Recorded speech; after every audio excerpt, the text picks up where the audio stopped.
Hello అండి. ఈరోజొచ్చేసి నేనైతే మీకు సారీ ఎలా కట్టుకోవాలి, ఏంటి అనేదైతే చూయిస్తాను. సో, ఈ వీడియో అయితే మీరైతే ఫుల్‌గా అయితే చూసేసి ఎళ్ళండి. చాలామందికి సారీస్ కట్టుకోవడం రాదు. ఇప్పటికి కూడా చాలామంది కొద్దిగా ఫంక్షన్స్‌కెళ్ళాలన్నా చాలా ఇబ్బంది పడతారనమాట. పక్కింటి ఆంటీని వాళ్ళీళ్ళని పిలిచి మరీ సారీస్ కట్టించుకుంటూ ఉంటారు. సో, మీకు ఇవాల్టి నుంచి మీకు అలాంటి ఇబ్బంది ఏం లేకుండా నేను చూపించినట్టు మీరు సారీ కట్టుకుని ఎళ్ళండి. నిజంగా చాలా అంటే చాలా బావుంది. ఎవరు కట్టారు అని మాత్రం ఖచ్చితంగా అడుగుతారనమాట. సో, ఇలా అయితే మీరు ఒకసారి ట్రై చేయండి.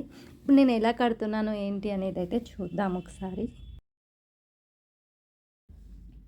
ఫస్ట్ అయితే ఒక చెంగు తీసుకొని ఫస్ట్ మన లోపలికి మొత్తం ఫోల్డ్ చేసుకోవాలి. తర్వాత ఇంకొక చెంగు తీసుకొని ఇలాగైతే కొద్దిగా అయితే పవిట చెంగు తీసుకొని కొద్దిగా పైకైతే మనకి ఎంత సరిపోతుంది ఏంటి అనేది ఒకసారి అయితే మనం ముందే పెట్టేసుకోవాలి. తర్వాత మనం కుర్చీలు ఉంటాయి కదా, ఇవి కూడా చాలా చిన్నగా వేసుకోవాలి. చాలామంది పెద్ద కుర్చీలు వేస్తూ ఉంటారు కానీ అవైతే అంత అందంగా అనిపించదు.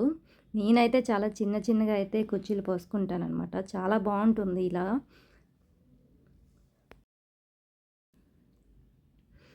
చూసారా? నాకైతే ఈ సారీ కలర్ గూడా చాలా అంటే చాలా బాగా నచ్చింది. యెల్లో అండ్ పింక్ నిజంగా చాలా బావుందనమాట.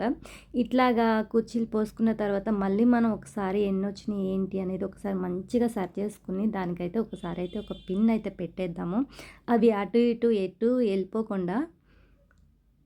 చూసారా? ఇట్లా అయితే సింపుల్‌గా కట్టేసుకోవచ్చబ్బా! ఆళ్ళని వీళ్ళని అందరిని అడిగి నాకు చీర కట్టండి రాదు, రాదు అనుకునే కంటే మా వీడియోస్ చూసి నేర్చుకోండి చక్కగా. ఇంత సింపుల్‌గా నేర్పించేస్తున్నాం. ఇలా అయితే పౌటి చెంగు అయితే ఒకసారి మళ్ళీ కుర్చీలైతే చిన్న చిన్నగా ఒకసారి అయితే తీసుకోవాలి. చిన్న చిన్నగా ఇలా ఫోల్డ్ చేసుకొని ఒక్కొక్కటైతే మళ్ళీ లెక్క పెట్టుకోండి. లెక్క పెట్టుకుని అవెన్నొచ్చినాయి ఏంటి అన్నది చూసుకోండి. లేకపోతే కుర్చీలు పోసుకునేటప్పుడే మనకి తేడా వచ్చేస్తదనమాట.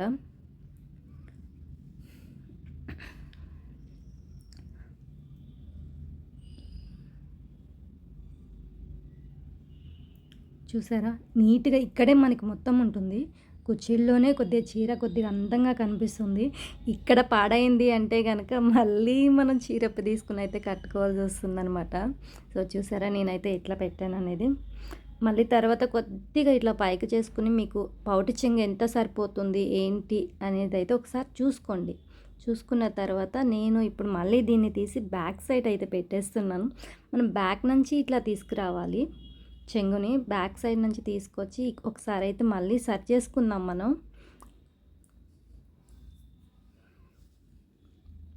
ఒకసారి మళ్ళీ ఒక్కోటి ఒక్కోటి మంచిగా లెక్కెట్టుకొని ఇట్లా అయితే కొద్దిగా అయితే చేసుకోవాలి. నీట్‌గా చేసేసుకొని పిన్ అయితే పెట్టుకుందాము. ఇప్పుడే చూసుకోవాలి మీకు మంచిగా ఎలా వచ్చింది అని చెప్పేసి.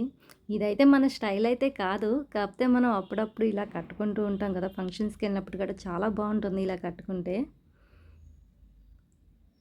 తర్వాత ఈ చెంగు తీసుకోవాలి. ఇట్లా ఒక చెంగు ఇలా తీసుకుని అయితే మనం ఇట్లా బ్యాక్ సైడ్ నుంచి అయితే లాగాలి ఈ చెంగుని. ఇలా బ్యాక్ సైడ్ నుంచి లాగి కొద్దిగా అంటే మనకి టైట్ చూసుకోవాలి ఎంతుంది ఏంటి అనేది. టైట్‌గా ఉందా లేదా అని చెప్పేసి చూసుకుని తర్వాత వచ్చేసి మనం ఇప్పుడు ఇందాక కుర్చీలు తీసుకున్నాం కదా సారీది.